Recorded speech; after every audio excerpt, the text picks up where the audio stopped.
The next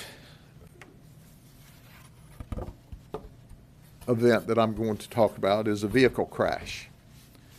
3 people died needlessly on Highway 60 east of Lake Wells and west of the county line on a 2-lane highway.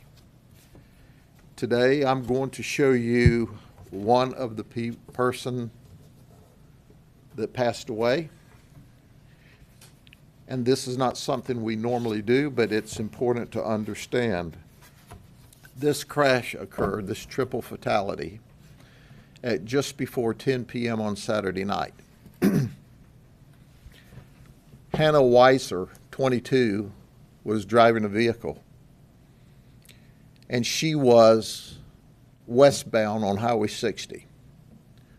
One of the witnesses to this crash said about a mile before the crash, he had to slow down because the car she was driving was traveling in excess of 100 miles an hour, and he had to slow down so that she could get back in line from passing him before she hit a semi-truck head-on.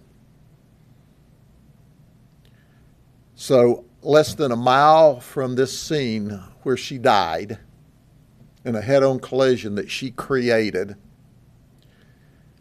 we have a witness that said, I literally had to slam on brakes and take an evasive maneuver so she could get out of the way from hitting a semi head-on.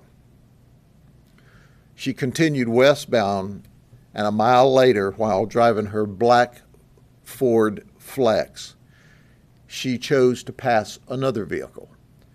As she was passing that vehicle, driving reckless, and we anticipate in about the same 100 miles an hour, she hit a Ford F-150 head-on.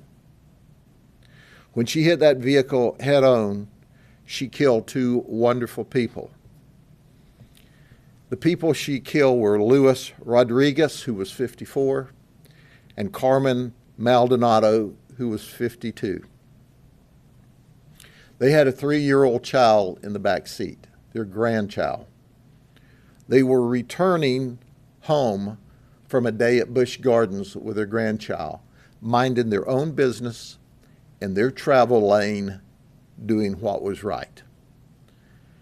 She passed this vehicle, it's vehicle 3 in the crash, and hit this pickup truck head-on, killing both grandparents and killing herself.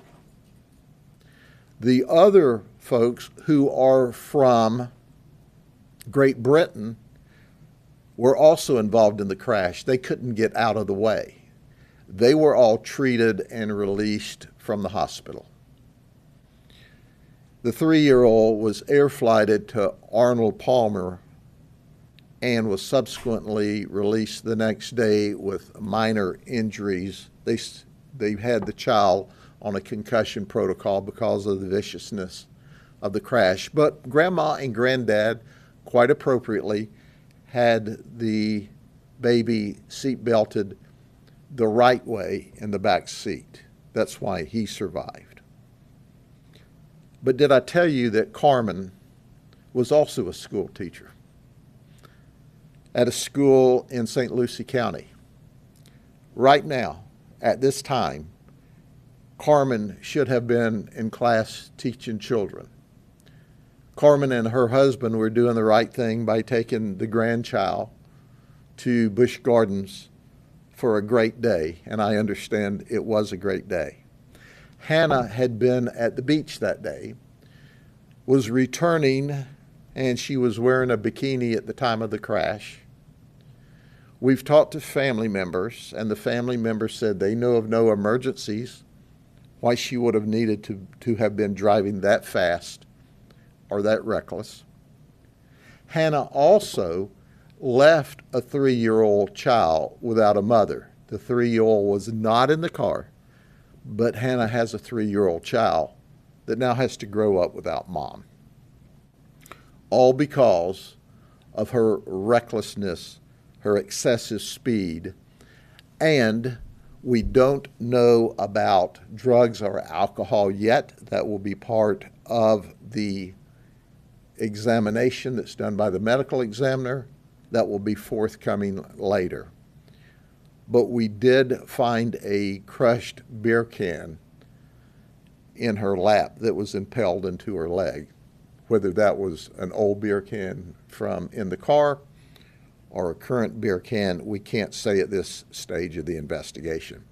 It's sad for everyone, but this lady caused the crash that killed her and killed two wonderful people, to include a school teacher. This is one of those crashes that absolutely, unequivocally did not have to happen. This is one of those crashes that she just barely avoided a head-on a mile down the road and still continued to drive that way and still continued to pass cars into head-on traffic. We don't have all the answers. We will have all the scientific answers at the conclusion of the investigation, because our traffic homicide people are simply the very best. And we've got one of our most senior traffic homicide detectives working on this case. But it breaks our heart for Hannah's family, and certainly for the innocent family as well, because none of them deserved to die that night. But that's what happens when you get behind a car, when you do stupid things at high rates of speed. For whatever reason, bad things can happen, and this is one example of that. Are there any questions about this? Okay. Thank you very much. Take care.